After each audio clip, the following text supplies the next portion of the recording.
Disasters are now the fifth or sixth leading cause of bankruptcy in the country and increased by 50% in the 3 years immediately following a major event. Do you want to deal with them then, knowing that this is a solution that you could have presented to them, or you could have helped try to fill that gap? What solution, because they're out of power and they were looking for food and water type stuff, are there solutions like that I could bring to the table for them? Yeah. And so it morphed into entirely an insurance solution. Hi, my name is Darren Wood. I am the founder and chief product officer of Recoop Disaster Insurance, and this is the future of insurance. It's really good to sit down with you. As I mentioned to you, I had a childhood friend with the exact same name, and so I don't know if this is quite the same as sitting down with someone that I've known for 40-something years, but we'll just pretend we grew up together maybe, or hopefully we feel that way by the end of this, and I don't make you feel worse. No, not at all. And especially with some of the pre-call discussions were of a similar age or era, if you will. So, okay. Yes, we were referring to lots of 80s stuff, and we knew who we were talking about, whether anyone exactly. So, okay, other than that, tell us actually about yourself, a little bit of background, and then I want to understand more about Recoop. You bet. Insurance experience-wise, I am in the 25, 26-year range. Spent roughly a 9-year chunk of that with what was formerly Marsh Consumer, which is now part of Mercer. Given the benefit focus there, the focus there was in providing benefit solutions to Fortune 1000 employers as well as top associations around the country. And so got a lot of the foundational components that I use on the Recoop Disaster Insurance side, especially from a distribution standpoint. From that experience, with Recoop, we are we're the first and only multi-peril disaster product in the market that paid a lump sum solution to customers. When we launched, I still think, and I get a lot of head shakes from folks that I talk to, where I say it. I think we still hold that position. There are a lot of newer single peril catastrophe related policies that are coming out, which is great.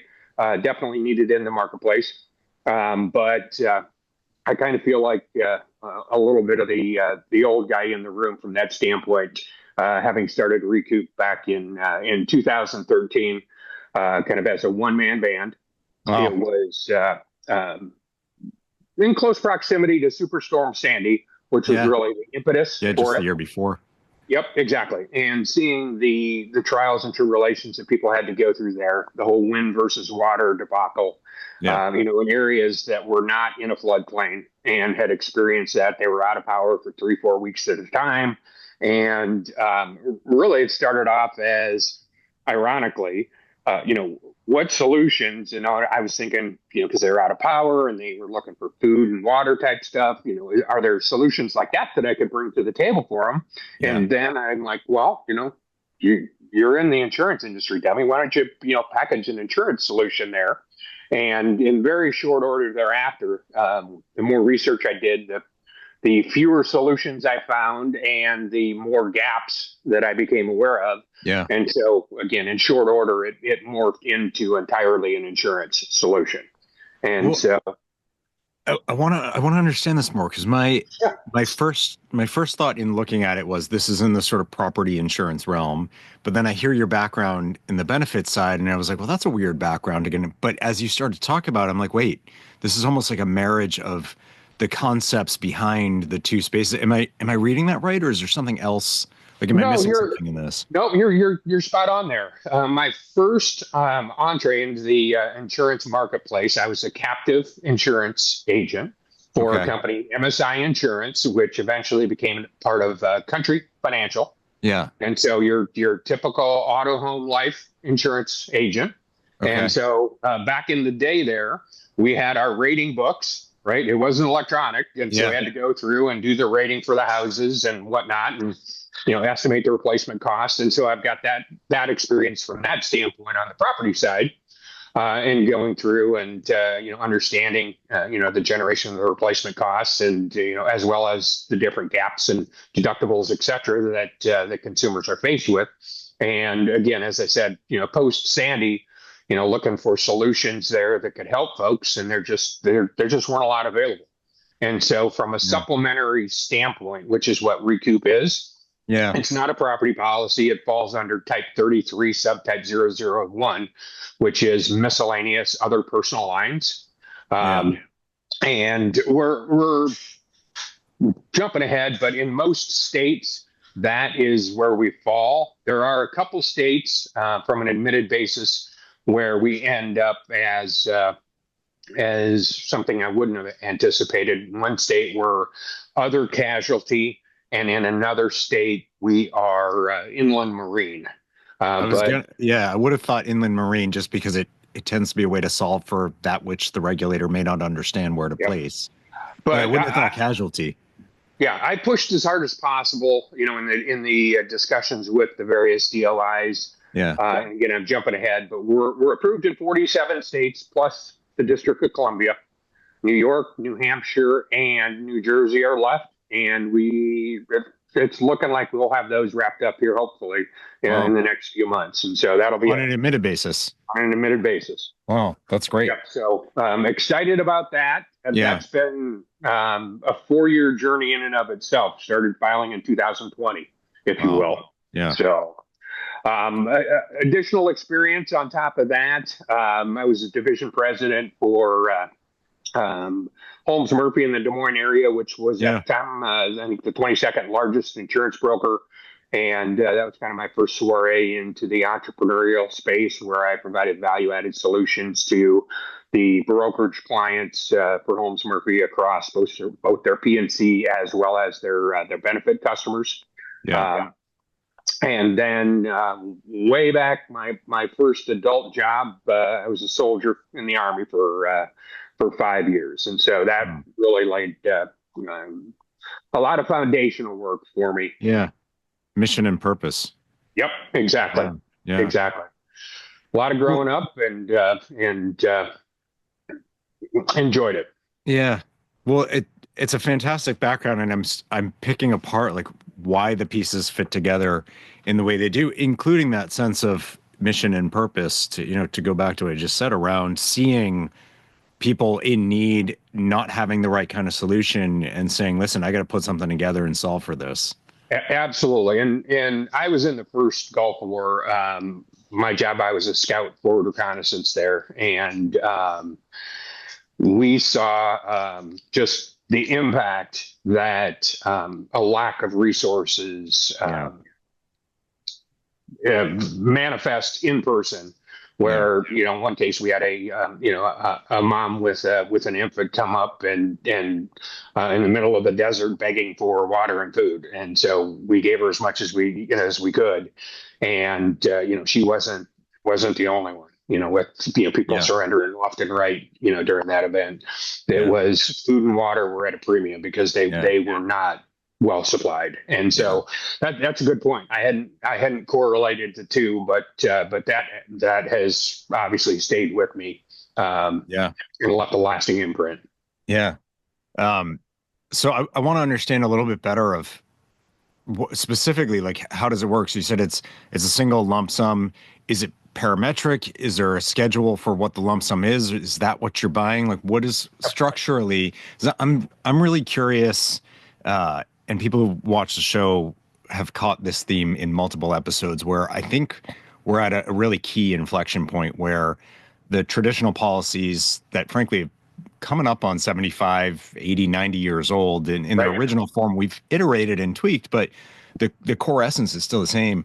They're not really fit for purpose because the exposures are wildly different, and the context those exposures are in are wildly different. So I'm very curious about new solutions that can step into some of these holes or create a solution with different economics to solve for something that is, in some cases, too expensive to buy and yet still not profitable to sell and doesn't provide the cover you actually need. So can you share a little bit more about kind of the mechanics and structure? You bet. Absolutely.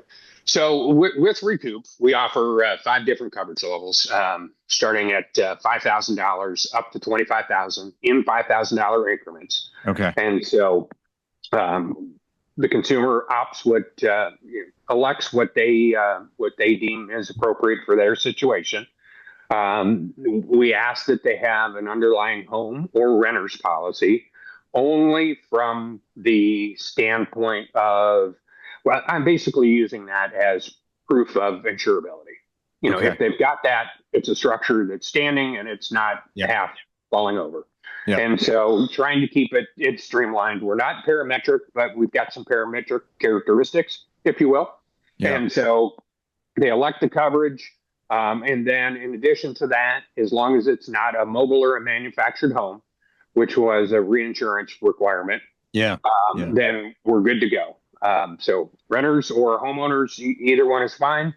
And then when it comes to the product itself, as far as in triggering it, we've got as long as they've got that active home or renter's policy, they have $1,000 worth of damage from one of the covered perils, and I'll list those in a second here. And then they are in a state or a federally declared disaster area. And then we ask them, we'll send out the fulfillment policy information to them, and then we'll ask them to take 2 pictures of the house, one of the front and the side, and then one of the back and the side. So we've kind of got a baseline of the home, and that really helps. At the time of loss, or that's at the time of underwriting? No, it's not. It's in essence a guaranteed issue policy. Okay. As long as you've got that underlying home or renters, and you're not in a mobile or manufactured home, it's guaranteed issue. I'm just trying to gather, is the photo the loss state of the home or its pre-loss condition? Pre-loss. Okay. Well, we're asking for it up front, and they don't have to provide it. But we explain to them in the issuance materials, look, we're asking for this so that we've got a baseline so that if something does happen, you're not scrambling and trying to, find a way to deliver a picture to us, or, we've got to send an adjuster out. Because if we have that picture, and even without the picture, we've got people who can post-event go out and take pictures. We use Sedgwick to handle all of our claims. And so as the largest claims administrator out there, they've always got people on the ground.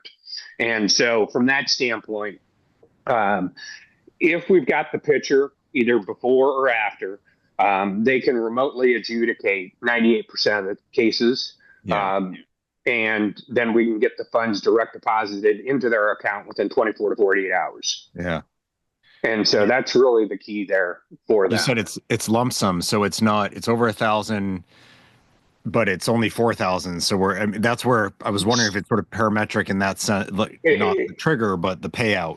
Exactly. And part of the reason there is and I mentioned earlier, it was important to me that we not be a property policy, because there's a separate distinction there, because, the home covers certain things and we don't want to overlap with the home. And I used $1,000 in damage to the home as the impetus for knowing that they've been materially impacted by the event, because there are always soft costs that come, with the event. And really, as far as, the biggest gaps that we're trying to cover are, one, underinsurance. Last numbers I saw were roughly 60% of the homes are underinsured by an average of 20%. Yeah. Okay. And so from that standpoint, exactly, that problem's getting worse. Yeah. Yeah. And oftentimes it starts up front where, they buy a house and it's, the average house is roughly 400,000 in across the country. Well, I bought the house for 400,000. Well, the land's 75. So no, I only need to insure it for 325,000. Yeah. Well, that's not replacement cost. Yeah. And, it just becomes a slippery slope there. And then you look at the trends over the last 10, 15 years, lumber prices, especially post-disaster event, are oftentimes double and triple, what they are going into it. And so with that situation, people are not getting their house built back the way they are, especially since most policies have a replacement cost cap. Even on guaranteed replacement policies, most of the time, they will cap it at 125% of the insured value of the home. Yeah. And so that leaves a gap there. The second major area is depreciation, of the home over time, especially with roofs and a majority of carriers pushing into treating roofs on an actual cash value basis. Yep. So if you've got a 10-year-old roof with a 20-year lifespan, just using easy numbers, Yep. and it costs 10 grand, they're on the hook for 5 grand. That's right. Yep. Yep. And then you factor in the deductibles, those are getting pushed up. I would say the average, that I've seen out there is somewhere between 1,000 and 2,000. Yeah. And, if they can, carriers are oftentimes slipping in a separate wind deductible, that can be 1 or 2% of the value of the home. Yeah. And then, you factor in those pieces plus the roof costs, and all of a sudden you've got 5 to 10,000, that you've got out of pocket that you've got to spend.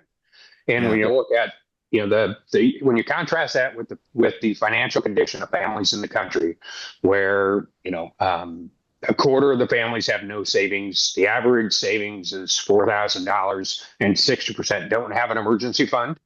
Yeah. You end up with problems. And one of this more staggering stats, and I won't use really many more throughout this discussion, but that I saw recently was 6 out of 10 families making less than 100,000 live paycheck to paycheck. Yeah. And 4 out of 10 families making more than 100,000 live paycheck to paycheck. Yeah. And so these are just costs that they can't absorb. Yep. And so from that standpoint, we're really designed as a policy that can kind of help pick up the slack and cover those unexpected gaps where we get money in their pocket within 24 to 48 hours of having the claim submission made to us. So, and that's one of the other pieces too. For some of our early claims that we had it paid out within our respective time frame. And it was nice hearing that it helped, and not surprising when it was, they had forgotten they'd had the policy for a couple of days, and then they called us up and, we'll get that, got it processed. And we found out that their adjuster wasn't coming out for 3 weeks. And that was a tornado case. Yeah. And those can be sporadic, or, they can be, mass damage events as well. So, even when their core carrier is trying to, move mountains and get their disaster zones aren't always accessible, or, it's not safe to fly yet, or whatever. So, when I've talked to some carriers about these kinds of policies, they're like, well, we do an amazing job on claims, and it's like, I totally hear you. Perfect world, LA wildfires, Asheville, North Carolina. I was talking to someone about this week. Yep. How quickly in the perfect world with you moving mountains is it really happening? And I'm not saying that's slow given the facts, but keep in mind there's someone who is destitute now. So, exactly. It's still not fast enough, even when it's faster than humanly possible. Right. Well, and you look at in those situations, I'd say most cases, the carriers, trying to do the right thing. Mm-hmm.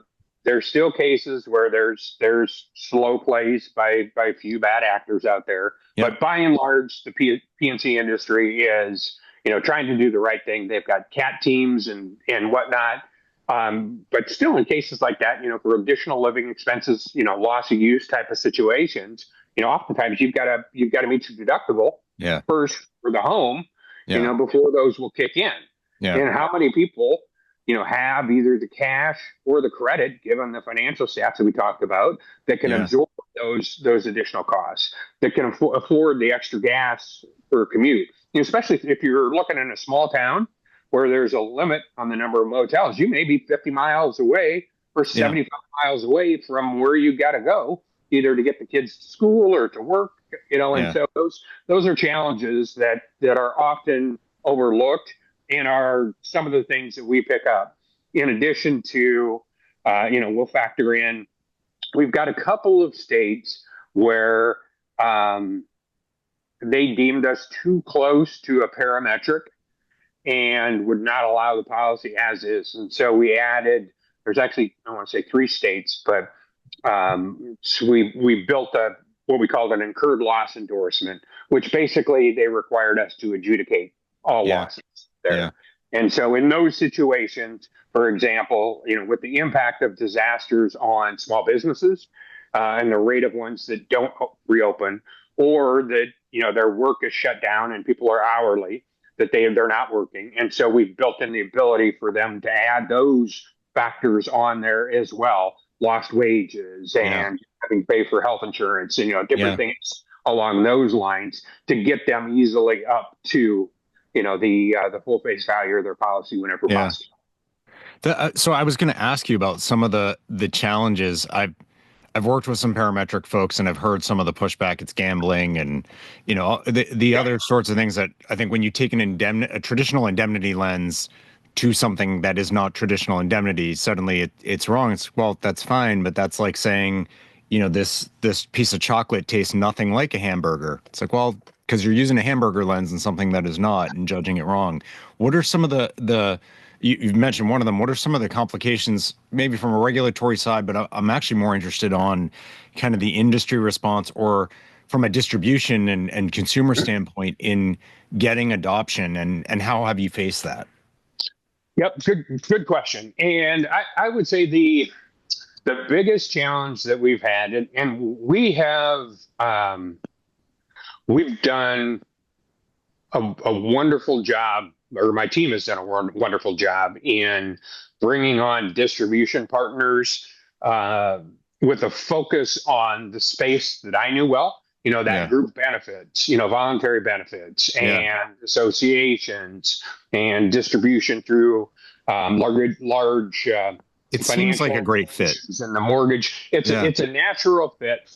The challenge being a startup that we've had is, in that world that I was used to, the carriers, given their balance sheets, typically will either one, pay for marketing costs, or two, on a direct pass-through basis, or the broker will charge them cost, and they'll tack on a little bit of margin there, right? And so as a startup, we haven't had the ability to fund that. And so going into it, what I did is I structured the commission at 10% new and renewal. And then I also added a 5% recurring marketing fee in perpetuity, and made the assumption that, okay, they'll look at that once they cover their acquisition costs, then that becomes all margin for them from that standpoint. And it was really the best approach that I could offer in that solution. And then we also have an additional 5% royalty that we can throw on there for situations where the sponsoring organization, is looking for, a fee, which is common, especially on the affinity, in the affinity space. Side. Yeah, for sure. Exactly. Yeah. And so we've got that there. But one of the challenges that we've had is we fall right in the middle with our average premium. So we've got 9 zones across the country. And the blended rate across those 9 zones, and with an average policy presumed to be in the $10,000 rate of about $440. Okay. And so that averages, from that standpoint, actually what we've seen is the average premium has been in the 470 range, and the average coverage amount, and this is a true average, has been about $12,000. So it's been positive in that regard. Yeah. But that puts us smack dab in the middle of kind of the voluntary benefit spectrum, where you've got AD&D on the low end at $60 to $90 a year, to auto and home insurance, which your average home maybe in the $1,400 range. Yeah. And so, just because of the newness of the product, there's been some reluctance to do standalone marketing for the product. Yeah. And so we get lumped in there. And part of the problem there is, with a new product, you often need 6 to 8 different impressions with the consumer, especially, trying to educate them that, no, you're really not covered here. You do have these exposures. And so trying to educate them when the employers ultimately control the messaging on the materials that go out, they get scrubbed of a lot of the good sales language that's designed to, to bring some of that out. They often tame it down. And so that's been one of the bigger challenges. And so we've pivoted here over the last 6 months or so with a focus where we've got roughly 22 distribution partners in place. And through those 22 distribution partners that are some of the best sellers of insurance in the world, we've got access to about 140 million Americans through them.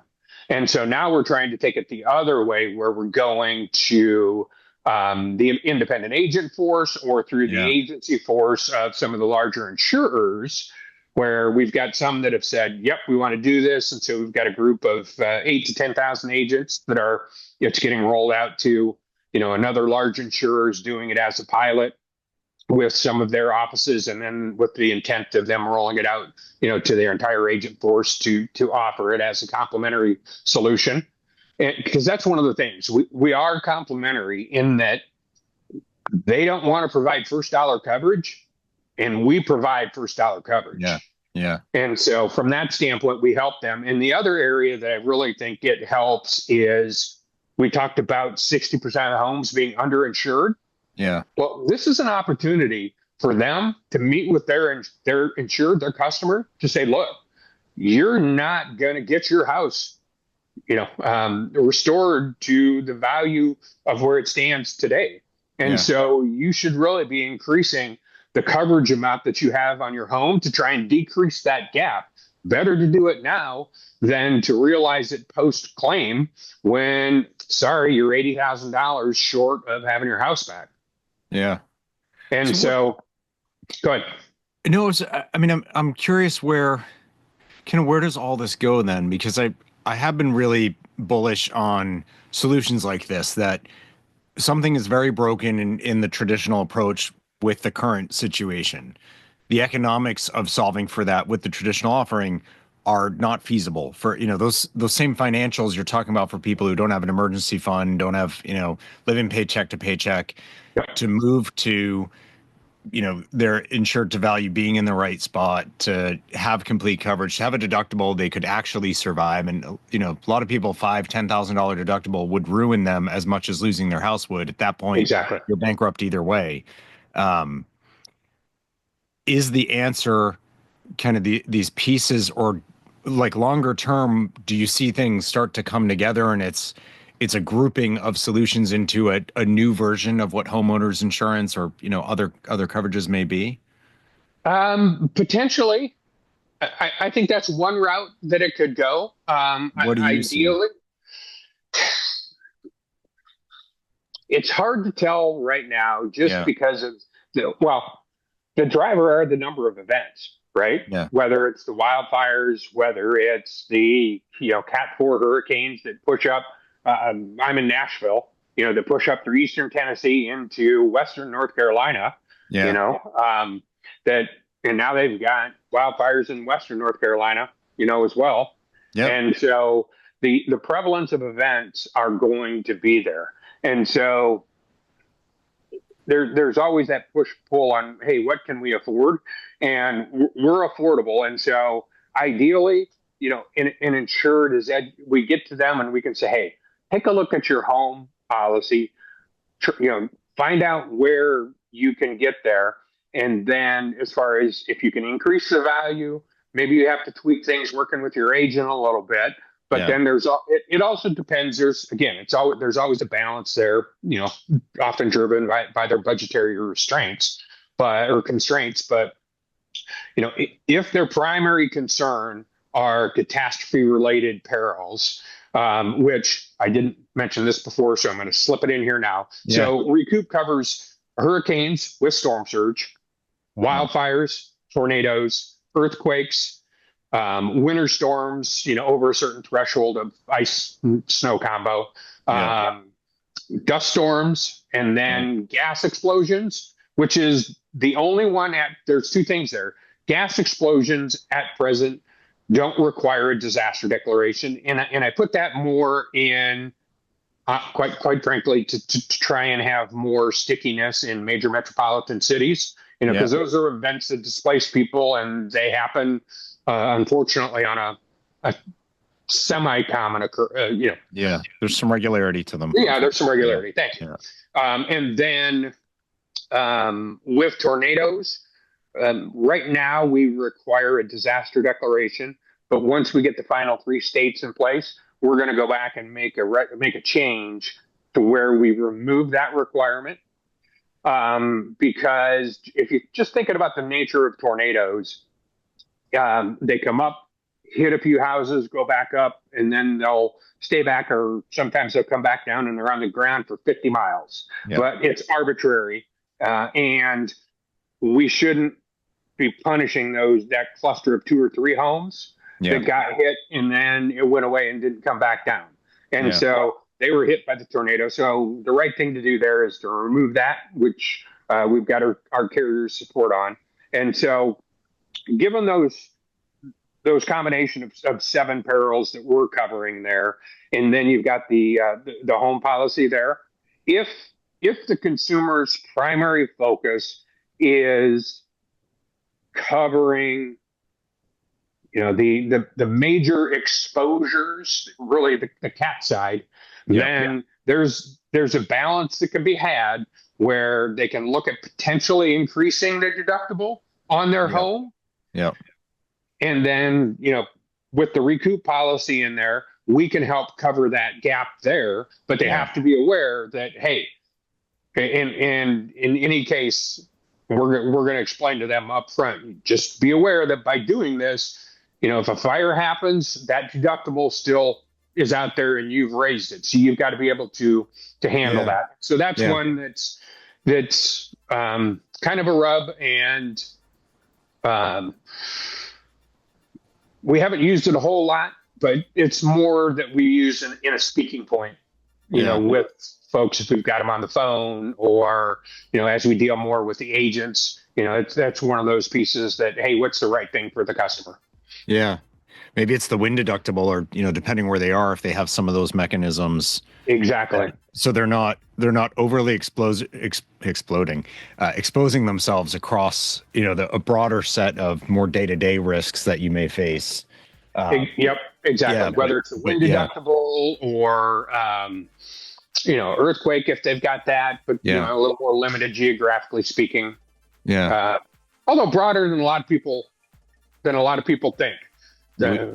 We shook in the Boston area not too long ago, and we're not in LA or, San Andreas Fault or anything like that. Yeah. Right. Yeah. People are often surprised, Virginia, Massachusetts, and the like. There's some faults that run down there. And, if you actually dig, you find that there are oftentimes 20 to 50 earthquakes a year, but they're in the 0 to high 1s, or they may hit 2. So they're just a little shake that can be missed. Yeah. The wildfires expanding, hurricanes still have their typical, places where they hit. But as we've seen in the past year, that's not always the only places. And I just saw photos from Asheville this week that, that I was mentioning, still not the same.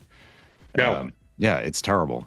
No. Well, we had, just to bring it home, the tornado sirens started going off at 2 a.m. this morning here. Yeah. And it was line after line. So every 40 minutes, there was a new tornado warning that was coming right through our area. And I know the folks in Arkansas got hit with some major ones, and some folks in Western Tennessee got hit. I don't know that we may have had a slight touchdown here or there around the Nashville area, but they were rolling through. So we've been up since 2 with dealing with that. I'm sorry for that. Yeah. Well, look, I've just come back from Indianapolis, where my organization, PLRB, we had our big conference, and was it Saturday and Sunday, or Sunday and Monday? There's tornado activity going on, and I heard I flew out yesterday. My team was a lot of them were still there last night, and they spent a chunk of that night at the bottom floor or the basement of those hotels, and finally got a generator hooked up to one of the elevators to slowly bring people back up. Yeah, it was an active night. Once in a generation flooding in a lot of spots right now. Exactly. Look, I think that's the point. Is this isn't to go back to our original point on the 80s, 70s, 60s, whatever. once in a while you had these major things, and now the data is really clear. It's not years between these events. No. We're lucky if it's weeks sometimes. And that is the pattern now. So we can't just say, oh, that'll never happen to me, and that's my insurance policy. We need to think about what's economically viable and actually protects us. Exactly. And that's where we think, as I was mentioning, the shift to integrating with agents, of the large insurers or independent agents. What's the right thing for your customer? Yeah. Would you rather have the conversation with them ahead of time, knowing that this is available, or do you want to have to deal with them after the fact, where disasters are now, the fifth or sixth leading cause of bankruptcy in the country? Yeah. And, increased by 50% in the 3 years immediately following a major event. Do you want to deal with them then, knowing that this is a solution that you could have presented to them, or you could have helped try to, to fill that gap or that exposure for them, if nothing more just on the home insurance front. Yeah. But knowing that there's still going to be gaps. And so we think we marry very nicely with that. And then, there's, as I alluded to before, some nice single peril catastrophe policies that are coming out. Rick, on the rainfall parametric side is one that I've been working with Nikita Devlin on a little bit, helping there. And, that's one of the things that I look forward to in the future is, being able to, to help out. I know early on I had some conversations with Wesley. That's so. Yep. Yeah. It's still on with him and his team, and they kind of picked my brain for a couple hours. And so being able to, to help others out, that are kind of starting out and whatnot is something that's important to me. I didn't have insurance folks that I could kind of pick their brain on, but I had a lot of doors through family connections, of my wife, that if we didn't have those that were in Des Moines at the time, that, being the insurance center that it is, opened a lot of doors and a lot of funding that allowed us to get to where we're at. So being able to give back in that regard is important, because any advertising or any exposure that I think we bring to the table, or that they bring to the table through different avenues, is going to help all of us, expose the fact that there is a need out there for these supplemental policies, that help to defray the costs associated with, whatever catastrophe is in a given region that people are exposed to. Yeah. I don't know if you caught my mug when I was drinking my coffee from the GI in Des Moines. There you go. Yeah. So maybe you are the guy I grew up with. I don't know. We're seemingly more connected than we realized. Darren, I want to thank you for the time today. It is, it's back to that kind of mission and purpose thing, that this isn't about like, oh, what's something I could sell in the slightest. This is, and you mentioned Nikita, you mentioned Wesley. It's the same story. There's a problem. There's a gap. We're not really able to solve for that with the tools we've had. And people who are not content to just sit there and say, isn't that a shame, but actually try to do something. So, kudos to you and the team at Recoop. These problems are real. We need to figure out how to solve for it. And very much the puzzles are there, but someone's got to take the effort. So I appreciate you doing the work that you've done. Absolutely. Thank you. It has been a rewarding journey along the way, and we're making progress, and we're excited about the future. If it's just a matter of, perseverance, which kind of goes back to the days in the Army where you're on a 20-mile road march. It's just one foot in front of the other, and you just keep going forward. And it's been the same thing here.